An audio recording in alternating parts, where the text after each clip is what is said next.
Paghanap namin itong Saturday, naghatid kami ng mga boss namin doon sa airport since tanghalian time na. So, dumaan kami ng Magkasal.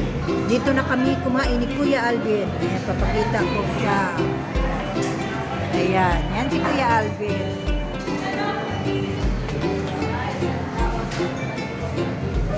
Ayan. Unlimited rice na dito. Tapos may pasobra pang sabaw. Sabaw ng sinigang which is so delicious. Tasty good kayo ang templada nila.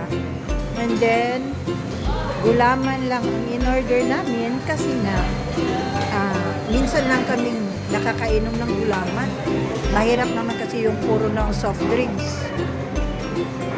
Nakakasira na din yun. Wala ka magdalag tubig, Rabano? No.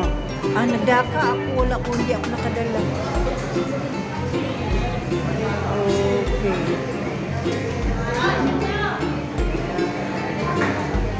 Yan, only rice yan.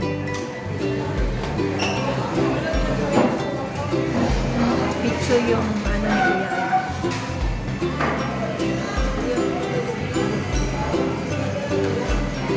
Mahaba-haba pang biyahe namin kasi after this pupunta kami ng shop para mag-follow up doon sa insurance ng sasakyan ng amo para maayos na agad yun.